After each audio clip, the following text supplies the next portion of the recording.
Hey everybody, welcome to the November. Gosh, this month just came so fast. So the November Adaptive Yoga Teacher Resource Group monthly Q&A. So I realized that maybe this isn't the best time for people to jump online. And so we can play with that. Like when I first began this group, it was sort of like, let's look at what are some great times for us to meet and come together. And then what are not some great times? So we initially had chose Wednesday evenings, the first Wednesday of the month at 7 p.m. just to come together and have some conversations. The first couple sessions were amazing. Like we had some good collaboration, we had some good questions, and then things sort of fizzled out. So that's okay.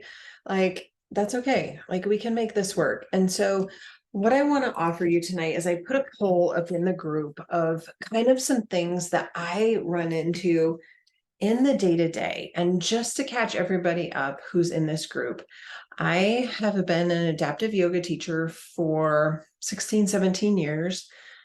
And I currently am contracted with over 50 different assisted livings in the state of Colorado.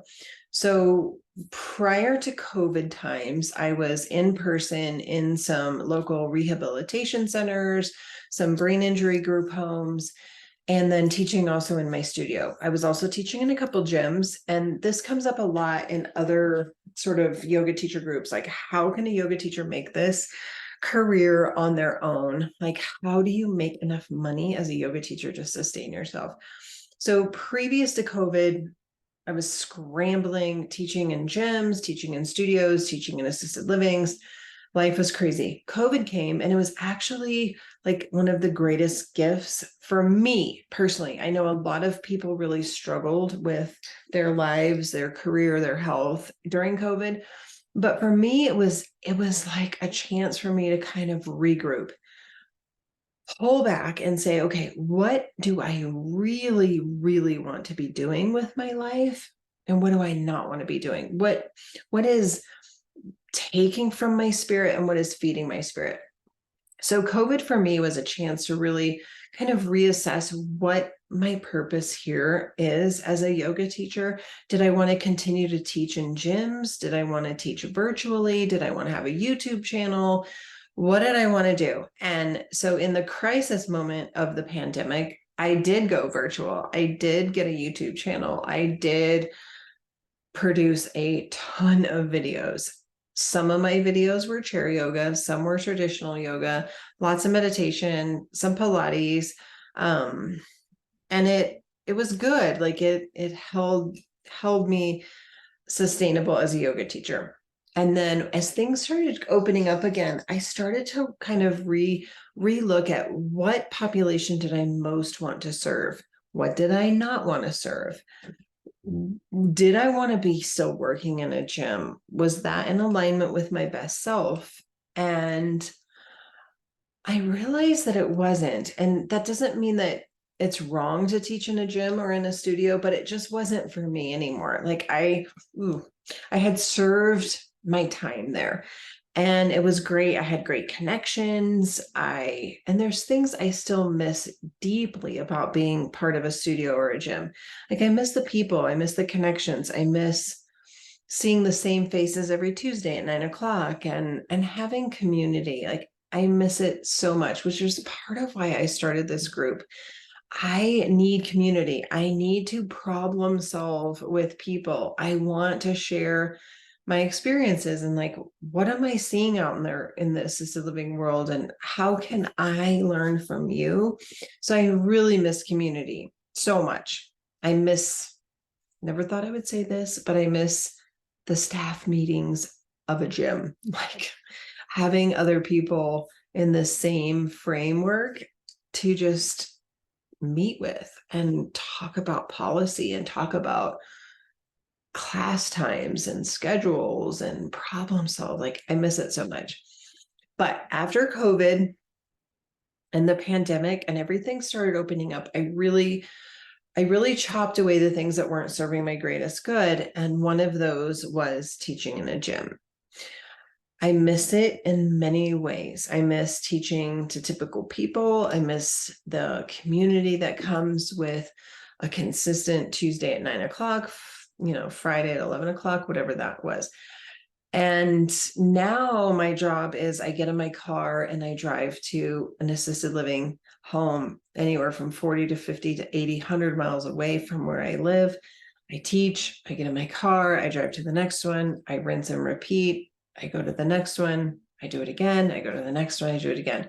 I teach 4 to 5 assisted livings 3 to 5 times a week, depending on the week. So I have it structured where I have a week of 5 days a week, and then I have a week of 3 days a week, and then 5, and then 3. And it works for me. It works for my life. It works, but things show up in that population that I'm like, I don't know what to do with that. So one of the poll questions that I posed in this group was, how do you adapt a class to an able-bodied person who's able to stand, who's able to bend, touch their toes, move about, ambulate, and how do I accommodate somebody who's wheelchair bound, paralyzed, maybe needing full hands-on support? Like, how do you do that? And it's hard. So I'll just give you like a snapshot of some of the homes that I go into. So ring the doorbell, staff comes, they click the button to let me in because everything's a locked facility because there's wanderers, there's risk of escape. So the staff lets me in and I say, hey, I'm Stacie, I'm here for yoga. Did they let you know I was coming? Most of the time they say, yes, we're aware you're coming. So I walk into the home and I walk into the living room where most of the residents are at, and they're all sitting in recliners. Most of them are covered in a blanket, hands tucked in. They're comfortable. It takes so much to get hands out. So I've learned over the, especially the last 6 months, like working primarily with a lot of homes with dementia, I've learned sort of the tricks of the trade. Before this like cluster of homes with dementia, I was mostly working with people with traumatic brain injuries, where it seems to me like in those homes, they're given more access to kind of choose, like they can stay in their rooms or they can be out amongst the general, population of the home, but there's more freedom for them to choose. The homes with people living with dementia, it's more like everybody out of bed, everybody eats, and now we're here in the living room for the day. And then they have lunch and they have activities and things like that. And then bedtime comes and they're back in their rooms. So having to kind of navigate, okay, so everybody's out of their beds, they're in their living room. Now what do I do with them? Like they're really not choosing to be there, but how do I get them engaged? So typically here's what I do. Ring the doorbell, staff lets me in. I say, hey, I'm here for yoga. How are you today? I walk into the living room and I just start picking up blankets. I boop, boop, boop. I'm like, hey, can I borrow that? Hey, Susie or who, whatever their name is, can I borrow that blanket? Can I borrow your blanket? I'll give it back to you, but can I borrow it? So then I pile the blankets over on an unused recliner, and now their hands are out. Sometimes it goes well, sometimes it doesn't. So there will be an occasion where I'm doing that and I take the blanket, there's a little bit like, don't take my blanket. And I reassure them, like, you're going to get your blanket back. Can you hold this for me instead? And I give them a yoga block to hold. Giving them something tactile to hold is huge. I give them a strap, a yoga strap. Here's a strap. Can you hold this for me? Here's a yoga block. Can you hold this for me?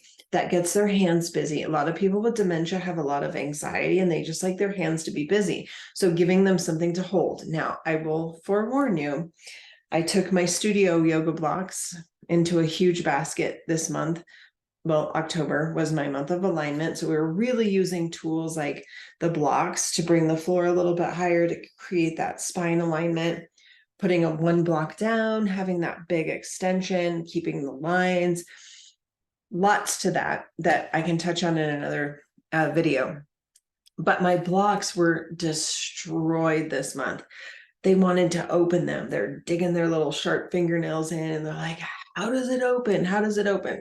The yoga block doesn't open, but lots of nail marks in my yoga block. So buy some new ones for my studio, keep these for my traveling business. But anyway, giving them something to hold on to is a great tool to then they're looking at the block, they're rolling up the strap, they're part 50% there.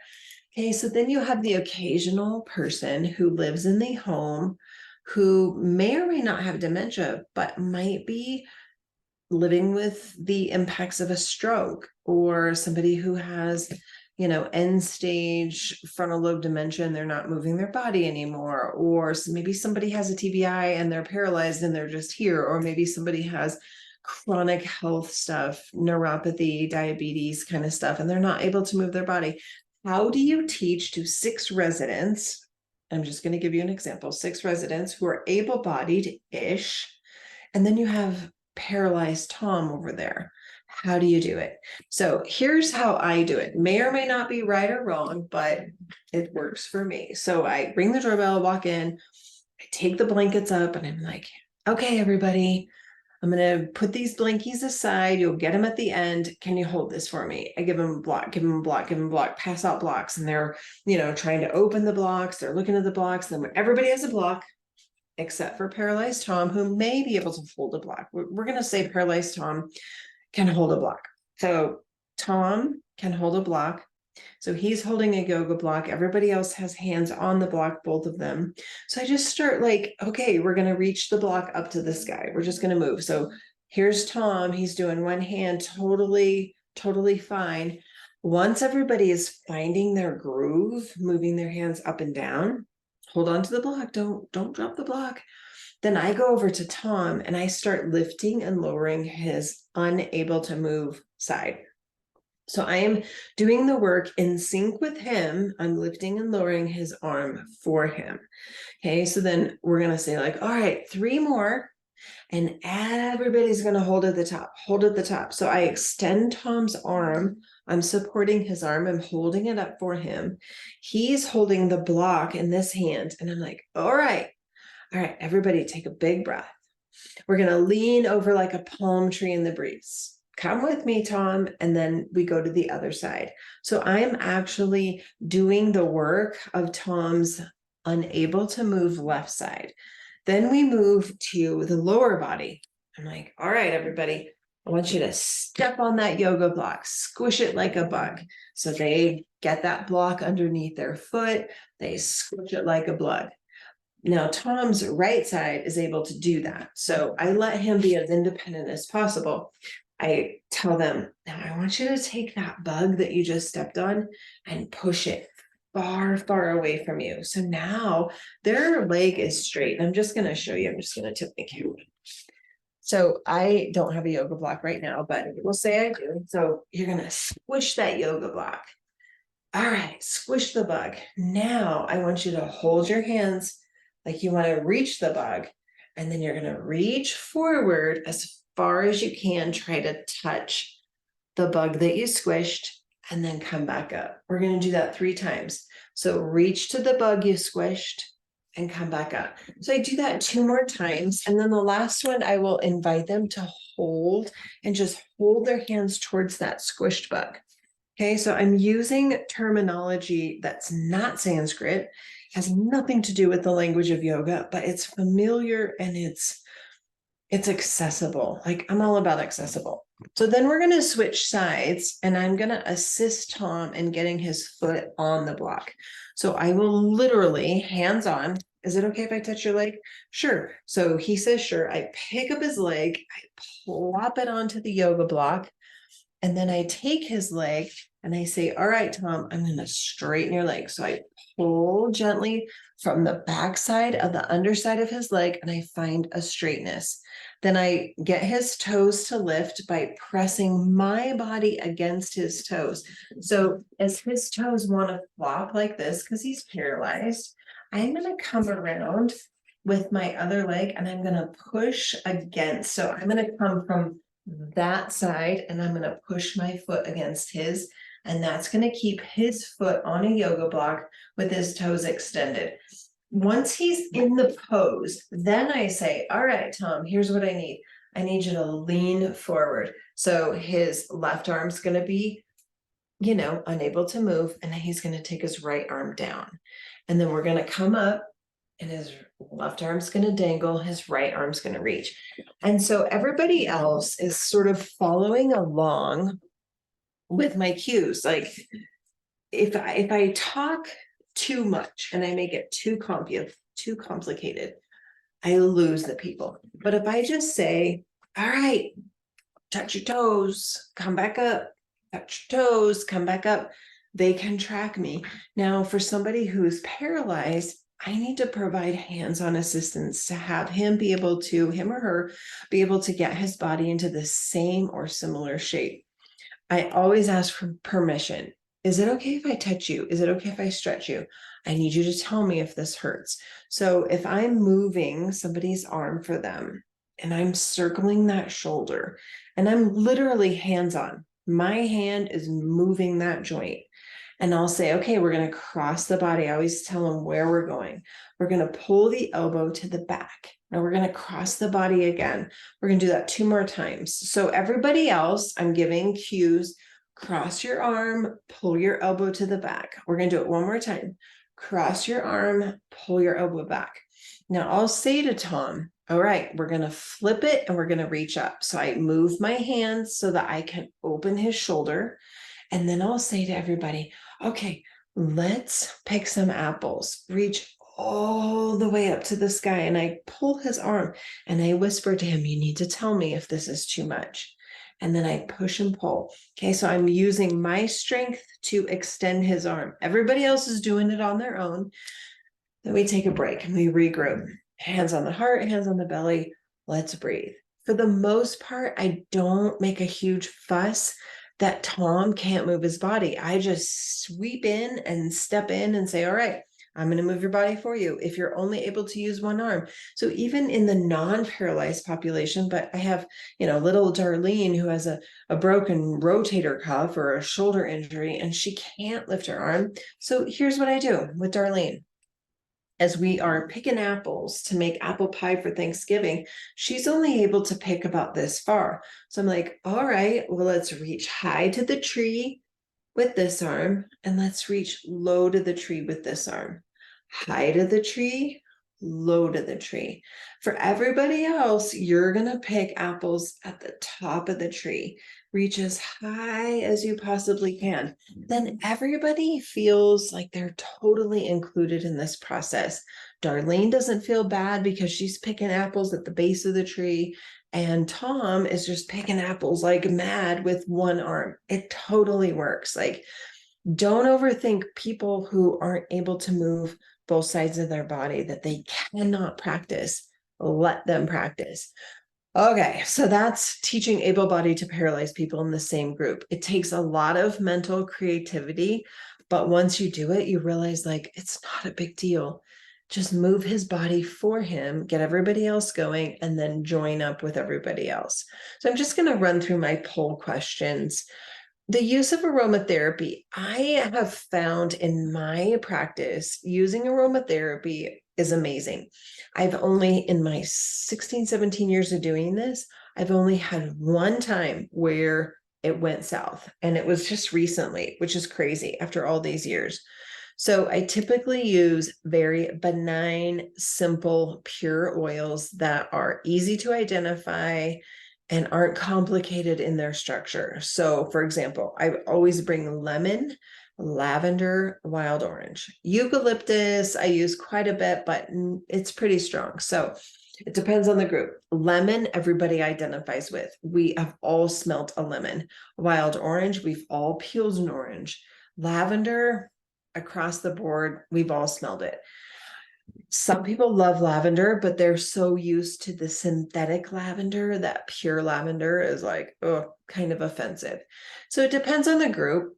I will tell you, I bring a glass spray bottle. I don't have one handy. It sort of looks like this, but it's glass. And so I have one in my work bag, and I typically have peppermint and orange in it because those two combinations, peppermint is invigorating, it's bright, it's great for memory, it's sharp for the brain.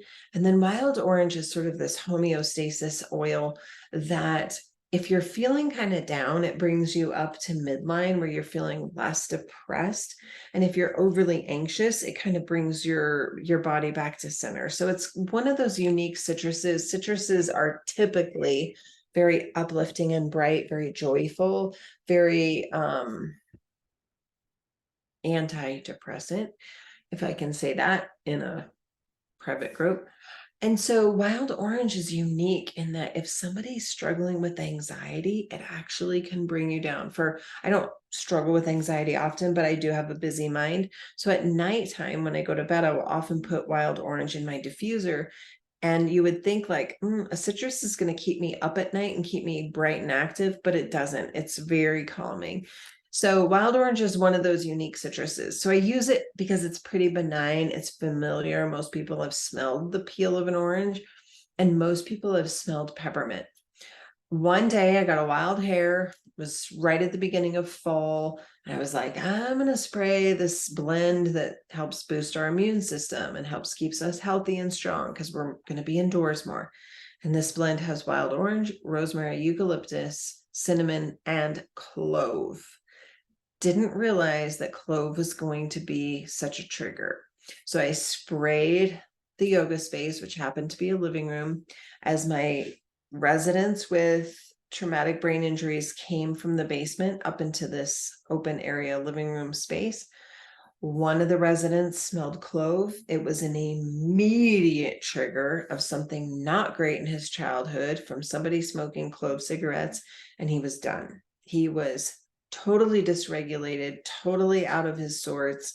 We had to go outside. We had to practice some deep breathing. I gave him wild orange and lemon and peppermint and eucalyptus, things that I knew that he loved.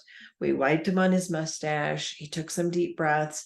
I was able to get him able to stick with me, but we had to move the session outside because the house then smelled like clove. Lesson learned for me that some people have an aversion to very strong, significant aromas like clove. So bagged that one. It'll never come out of my bag again. To me, it smells like Christmas. It smells very fallish, very holiday-ish, but to somebody who has a history of trauma related to the smell of clove, which aroma is our direct link to memories, not good. And so I felt terrible. Like I felt terrible that I caused somebody to have such a reaction to a smell. The next time I came, we were able to talk through it because it wasn't on the radar as a trigger. He was able to share with me why clove was such an offensive smell to him. And he asked me in a very polite way, please don't bring that again. Totally will honor that. So that's my aromatherapy thing. And then on the flip side of that, I've had some amazing experiences where I have a blend of oils that is a bunch of citrus, like 8, 9, 10 citrus, mandarin, clementine, wild orange, lemon, lime, grapefruit, and a touch of vanilla. And 90% of the people who smell it, they're like, oh, this is a creamsicle from the ice cream truck. Oh, this is my childhood. This is orange sherbet. This is so good. Big smiles. That one gets passed around a lot. I also pass around one that smells like the forest because so many people connect with being in nature, and that's not something that they get to experience anymore. So I bring nature to them. Those are the good days, right? So when orange sherbet comes out or the feels of the forest, it's all good. So I encourage you to use aromatherapy, but be cautious that it's first and foremost pure. The stuff that you buy, even at natural stores like Whole Foods and Natural Grocers and Sprouts, it's adulterated, it's synthetic, it's not going to have the same constituents that a pure plant will. So you're not going to get, one, the benefit of a pure plant. You're also not going to get some of the responses that our brains pick up on related to dopamine and serotonin. So invest in pure, and I'm happy to help you with that, but invest with pure. Like, don't skimp in this. These, a bottle typically holds, I don't have a bottle nearby, but a bottle typically holds 250 drops. You dropped one drop in a hand, That's a lot of use. Okay. So if you use the synthetic stuff, it's adulterated, it's synthetic, it's not as potent. So you're going to be using more, you're going to be spending more money, and you're not going to be giving your students the healthiest option. And if you put it in their hands, it absorbs into their bloodstream. So just be cognizant of that. Like, I'm willing to invest my business expense in the purest of the pure, the medicinal grade, pharmaceutical grade, stuff that hospitals use, because I want my students that have fragile skin to be able to get the best. So we can talk more about aromatherapy, but just be careful with what you use, remembering that people with elderly skin, it's much thinner, so you need to dilute it. I spray always around the space that I'm teaching, but I ask permission first. Like, I don't just walk in like I own the place, but I ask the staff, or I even ask the residents, like, is it okay if I make the place smell nice? And then as I pass oils around, I always give the option, like, you don't have to take this, but can I put a little drop on your hand? For the elderly population, most population, I have found, like, typical people, I would say palm face up, give a couple drops, they can smell it. I don't want somebody to have it in their hands and then rub their eye. So I typically say, can I just put a little bit on the outside of your wrist? Because it's pretty hard to rub your eye with that part of your body. So I try to even go to the outside of the hand where I know they're not going to rub their eye. They might come close, something like that. But I don't want to have direct essential oil coming in close contact to the eyeball. So I try to put it in a place where I know that the eye is not going to be touched. So that's just something I've learned through trial and error. All right. So when to say no and when to say yes. So I will have agencies say, can you change your schedule and come, at 10 o'clock instead of 9 o'clock? I used to accommodate all of that, but then I wanted to be seen as, yes, I'm available. Yes, I want to serve your students, your residents, but I also am a businesswoman, and you wouldn't call your cardiologist and say, hey, can I come in at 10 instead of 9? Like, there's a reason why we have a schedule. And for me, I felt immediate burnout when I was like trying to scramble to please everybody's time schedule. Occasionally, somebody might call and say, hey, we have an inspection today. Is there any way that you can come in the afternoon instead of the morning? Absolutely. But to make it a standard practice to just say yes to everything, I had to backpedal a little bit, and I had to write an email, which is my form of communication with agencies, and say, here's the deal. Like, my business model is this. And my business model is I deliver my services at a set time on a set day each week, or each third Thursday of the month. And it's important for me to keep that structure so that I can not only meet the needs of your residents, but the residents of hundreds of others in the community. So I've had to be sort of like bold in my boundaries. It's exciting when people want more of you and they want to have you come more often, or they want to have you just flip on a dime and like change. And it's great to be flexible. But at some point, you have to step back as a business person and say, you know what, this is the time that we agreed to, and this works for me. It's also really hard when or you're emotionally invested in a certain house or a certain facility, and they ask for more time that you can give. So here's how I've sort of rationalized that in my brain. Is this going to serve them? And is it going to serve me? And if one of those two questions is nope, it's not, then I say no. So if they say, can you come at 12:30? That's probably not the resident's best time to be active in a yoga class. They've been up half the day and they just ate lunch. They're all going to be sleepy. So I would advocate, is there any way that I can come before lunch? Can we switch my time to 11?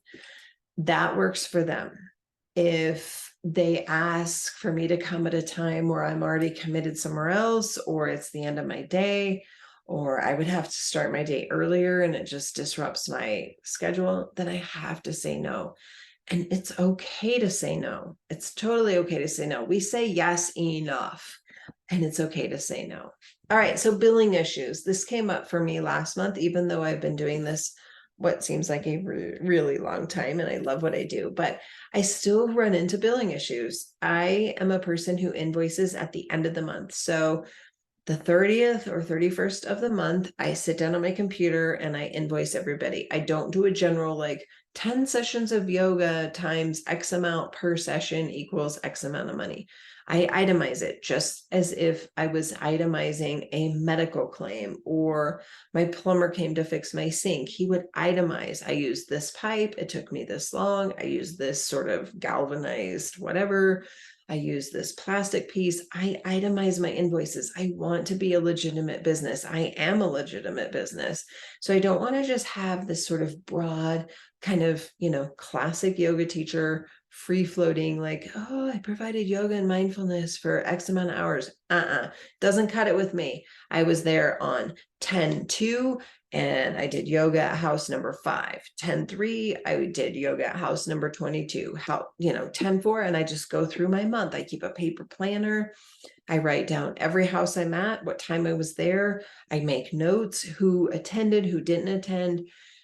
I cross off if it was canceled. I list why it was canceled, so that at the end of the month, the 30th or 31st, when I'm doing my invoices, I like, oh, okay, that one was canceled and here's why. And I have a little bit of a memory jog. So issues that come up is I send my invoices out. I'm on a 14-day payback. So I expect to be paid by the 15th of the month, the following month. Most agencies honor that. There's an occasional agency that I haven't been paid yet for September services, just 2. So it's not going to kill me, but I've had to send out reminder invoices. Your invoice was due on October 15th. You are now past due. And luckily my invoice app does it all for me. I don't have to like manually do that. However, at the end of the month, if I haven't received payment, then I make a personal phone call to my point of contact in that agency. Hey, it's Yoga Stacie. I provided services in the month of September. The bill was due October 15th. I haven't received payment yet. Can you check on that? I don't demand like pay me now, but can you check on that? 9 times out of 10, they check on it. I get an email by the end of the day. Hey, it was overlooked. We're sending payment. Billing issues are tough. So when I first started my business, I was always a month ahead. So when I was relying on this income solely, like, oh, I was going to starve if I didn't get paid, I tried to project a month ahead. So if I was getting paid for October services, this was going to pay September's bills or whatever. Like I was a month ahead, so I wasn't relying on November's bills to be paid with October's money. I was always ahead of the game. That's changed a little bit just with COVID and things like that. And I'm pretty on track. Like I get paid for the services that I do the month prior, I get paid the following month. And then I pay my expenses through that. But there is an occasional agency where I need to reach out to them, and I usually do it by the 20th a month. So invoices are due by the 15th. If I haven't received payment by the 20th, I personally send a note to my point of contact and say, hey, I don't know if you were aware of this, but invoices went out on the 1st of the month. I haven't received payment. Can you check on that?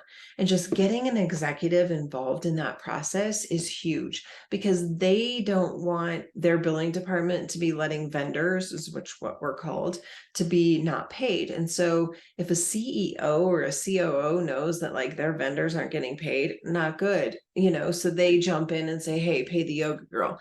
It happens not as often anymore, but it does in the beginning. Like they don't realize like your services are valid and important and you need to be reimbursed. So I suggest having a consistent app of some sort. I can tell you which one I use. I use Invoice to Go. I think it's like $99 a year.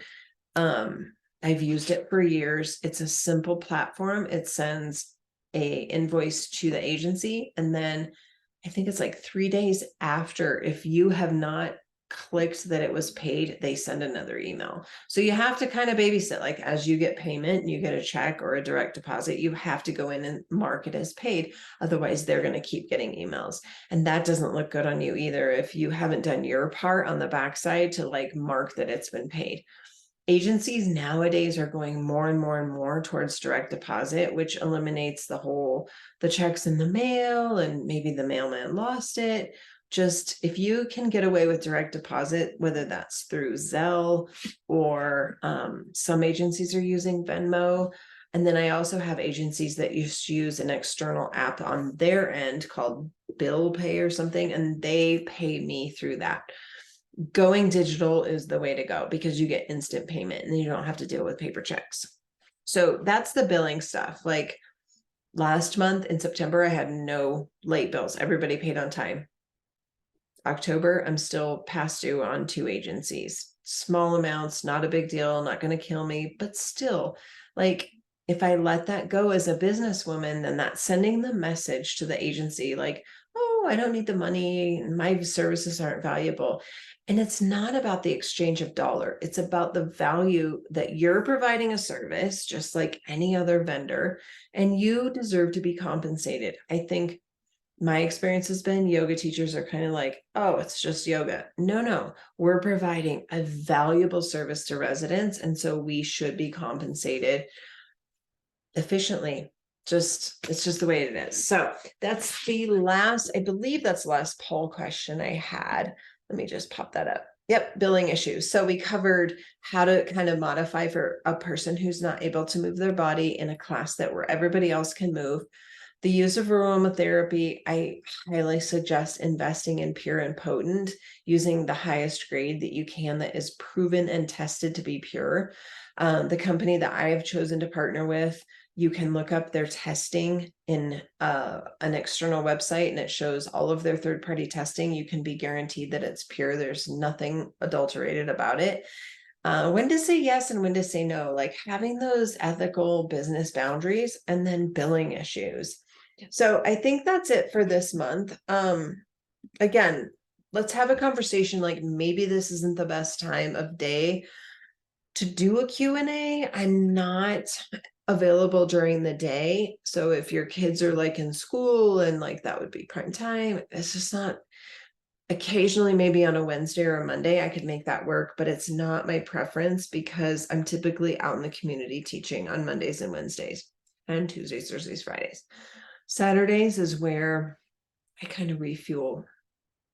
And that's another topic that I've touched on before. It's like the importance of self-care as a teacher. So I teach 1 week a month. I'm 5 days a week. The next week, I'm 3 days a week. The next week, I'm 5, the next 3. So I alternate 5 and 3, 5 and 3. And then I also have a studio that I teach in weekly. So it's a little bit hectic. And so my weekends are sacred to me. Like Saturdays is where I tell my family, don't ask for anything before 3 p.m. because you're not going to get it. Like it's for where I get to decide what I want to do. And I usually go for a hike. I go to a yoga class. I go get coffee with a girlfriend. I do something that's going to feed me. And then Sundays is where I get the practical things done, groceries, a hike, time with my partner, things like that. And him and I do things together, but the rest of the week, it's all out there. So I'd be open to changing the time of this online forum to a time that serves you. Like I want more than anything to have conversation. I don't want to just stare at my face on a Zoom call and then record it to YouTube and say, here it is. Like I want to be able to have conversations and ask live questions and find out what you're doing in your community and how I could support you in getting into agencies or assisted livings or group homes or correction facilities or drug rehabilitation centers, places where the people who you're going to serve cannot just walk into a core power yoga class because there's a barrier, and that might be a financial barrier, a physical barrier, a mental barrier, emotional barrier. Like, I want to help you serve people in your communities that can't just walk into a gym. That's my mission. And I'm blown away that I go into so many homes and I'm touching a micro fraction of the people in my state of Colorado, a micro fraction. I need yoga teachers to link arms with me and say, yes, I want to do this. Yes, I want to serve my community. How can I get started? And I may be able to help you. I may not be able to help you, but I've been doing it so long that I can give you just sort of groundwork, some foundational stuff to get you in the door of facilities in your community. Every single community across this country has people with dementia, neurological conditions, traumatic brain injuries, intellectual disabilities, every community. So wherever you live, there's a population that can be served. And if you're here, why not take advantage of some of the groundwork and struggles that I've learned from and run with it? Like, that's all this group is about. Me giving you some tips and tidbits on where I succeeded, where I failed, and how I can help you. And I want to learn from you. I want to know what's working in your business and your part of the world and your realm of people with disabilities. And I want to learn from you. So let's figure it out. Let's figure out how we can make this more connective. That's why we're here. All right, I'm going to finish up this recording and it's going to pop up in the group, and maybe next month we'll try again. All right, let me know if you have any questions. Take care. All right, I'll see you soon.